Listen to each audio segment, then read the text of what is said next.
Salam Indonesia, Anda menyaksikan berita terkini bersama saya, Mades Kedanekarang.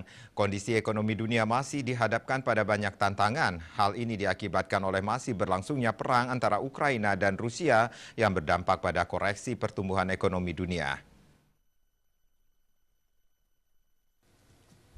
Kepala Perwakilan Bank Indonesia Provinsi Bali Trisno Nugroho berharap pertumbuhan ekonomi Bali pada triwulan 2 dapat tumbuh di atas 2% setelah sebelumnya tumbuh sebesar 1,46% pada triwulan 1 2022.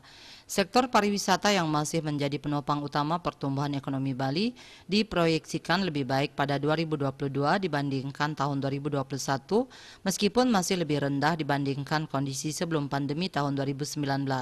Perkembangan konflik geopolitik Rusia dan Ukraina juga berdampak pada peningkatan harga pangan global yang pada akhirnya ditransmisikan ke peningkatan harga pangan domestik. Kebijakan proteksi bahan pangan yang dilakukan oleh beberapa negara seperti India, Malaysia turut meningkatkan tekanan harga pangan global. Trisno menyampaikan perkembangan inflasi di Provinsi Bali pada bulan Mei sebesar 0,71% MTM. Beberapa komoditas penyumbang inflasi antara lain canang sari, angkutan udara, cabai merah, bimbingan belajar, serta bioskop.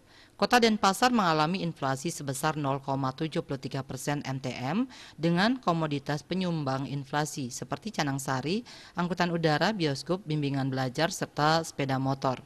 Bank Indonesia memberikan beberapa rekomendasi dalam pengendalian harga, diantaranya melakukan operasi pasar murah, memperluas kerjasama antar daerah, serta memanfaatkan smart farming dalam meningkatkan produktivitas pertanian.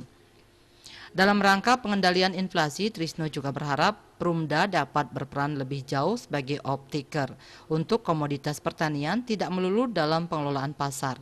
Perumda pangan yang dapat menjadi acuan untuk pengendalian inflasi antara lain PT Food Station, Perumda Pasar Jaya, dan Perumda Dharma Jaya. Trisno menghimbau TPID untuk mewaspadai tekanan inflasi yang cenderung meningkat, salah satunya dengan melakukan operasi pasar dan kerjasama antar daerah. Kerjasama antar daerah juga dinilai sangat penting dalam menjaga ketersediaan produksi, khususnya pada saat menjelang Hari Raya Kuningan. Satgas Pangan juga terus melakukan monitoring dan mendukung pelaksanaan operasi pasar Satgas TPID. Cita Maya, Bali Pos.